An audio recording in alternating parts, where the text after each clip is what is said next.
We all know that the Find X7 Ultra was created for photography, so without further ado, let's get straight to the point.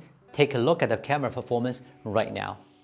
Let's start by looking at the specs of the Find X7 Ultra's 4 cameras. As you can see, all the cameras are super powerful, except for that 6x telephoto camera, which is slightly weaker. The main camera is the latest generation of Sony's 1-inch sensor, and the ultra-wide and 3x telephoto cameras are both the biggest sensors currently available in the phone.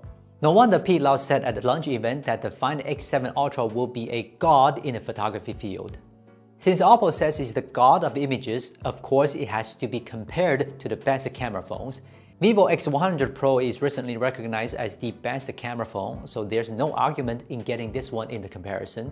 The other rival should be Xiaomi 13 Ultra. The first reason we chose it is that it won our 2023 Best Camera Phone Award. Another reason is that it also has 4 cameras and similar focal lengths as the X7 Ultra, so now the comparison makes more sense.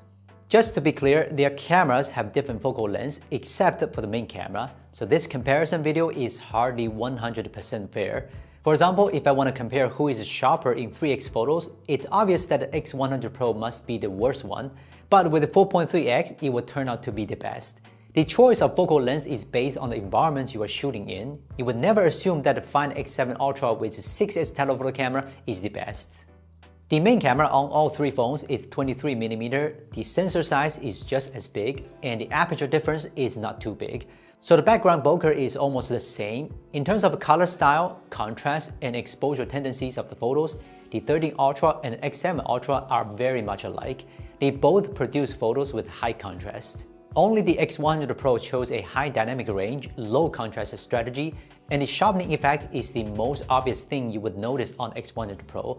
So its main camera is a very stable photography performer, taking great shots of some scenes and sometimes screwing up a photo because of too strong HDR and sharpening algorithms.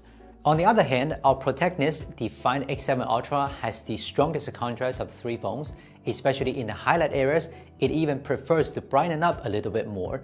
I would say the main difference between the main camera of these 3 phones is the contrast. The vivo X100 Pro is keen on high-intensity HDR, so the contrast is the lowest, and it's also the phone with the highest dynamic range. The Find X7 Ultra prefers to create a sense of atmosphere, and the result of a high contrast is that the photos have a much more artistic feel to them. The Xiaomi 13 Ultra in Leica Vibrant mode is in the middle of them all. I don't think there's a loser in the battle of main camera. Which style you prefer all depends on personal preference.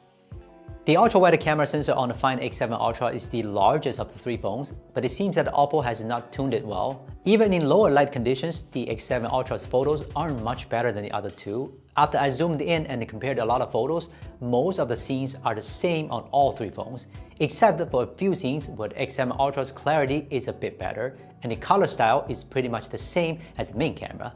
As you have noticed, the X100 Pro has the narrowest field of view and the Xiaomi 13 Ultra has the widest. While a wider field of view brings a more serious purple fringing issue, I personally still prefer the ultra-wide camera of the 13 Ultra. After all, the field of view has to be wide to be qualified as an ultra-wide camera. The 3x telephoto camera that the Find X7 Ultra is most proud of is great, but not as great as I thought it would be. That's because while it has a big sensor, it doesn't have a large aperture. The Xiaomi 13 Ultra actually catches up to the X7 Ultra in night photos as well, thanks to the large aperture. OPPO is also aware of this issue actually, so they chose to use this camera to beat other phones in portrait mode. We'll go into more detail on this one later. Since the X100 Pro doesn't have a 3x telephoto, let's just let him skip this one. It's interesting to note that the Find X7 Ultra opts for 6S instead of 5X for its last telephoto camera. It's probably because the internal space really doesn't allow it to put in a bigger sensor anymore, and this camera performance is the weakest of the 4. In very low light situations, the auto mode defaults to selecting the 3x telephoto camera to crop to 6S, which is an old problem with OPPO phones. But switching to night mode will re-enable the camera, but the effect is, well, actually about the same. What's more interesting is that the X100 Pro, which only has a 4.3x telephoto camera, doesn't lag far behind in ultra telephoto shooting, and even has some photos with better clarity than the X7 Ultra. So for this session, I would choose the X100 Pro as a winner. The OPPO Find X7 Ultra has one huge upgrade over X6 Pro. The Pro mode has been changed to Master mode, In fact, the main function of this mode hasn't changed, but it adds several effects that will allow you to take more stylized photos. If you're not satisfied with the color of the photos, utilizing these few effects will definitely help you get your ideal photos. Nothing is perfect and neither are these three phones. I ran into a few issues with all of them while taking these photos, and I think you all need to know about them. First of all, the telephoto cameras on the Xiaomi 13 Ultra are all too far away from the closest focus distance. The 3x camera needs to be over 30 centimeters, and the 5x camera needs to be even more than 60 centimeters. And then there's a bug with the Find X7 Ultra where the photos come out misplaced.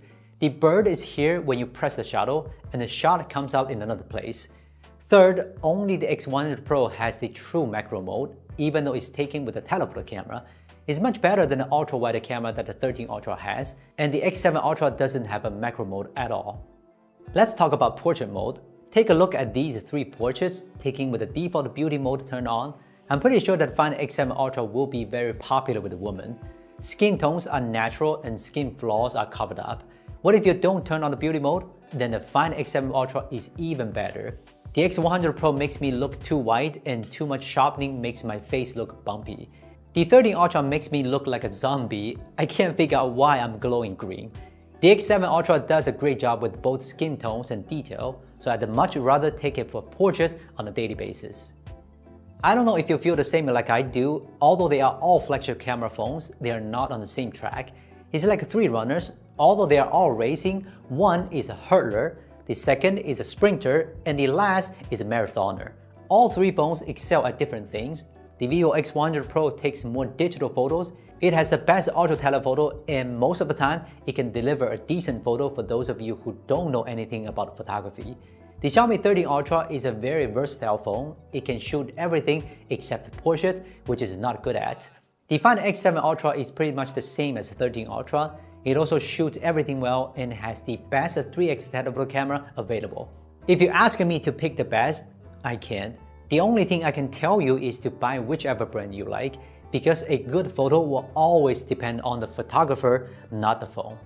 By the way, if you guys want to see the videography ability of this phone, leave a comment. We will try to do a comparison of it with the latest iPhone. I'm Will from Gizmochina. We'll see you next time.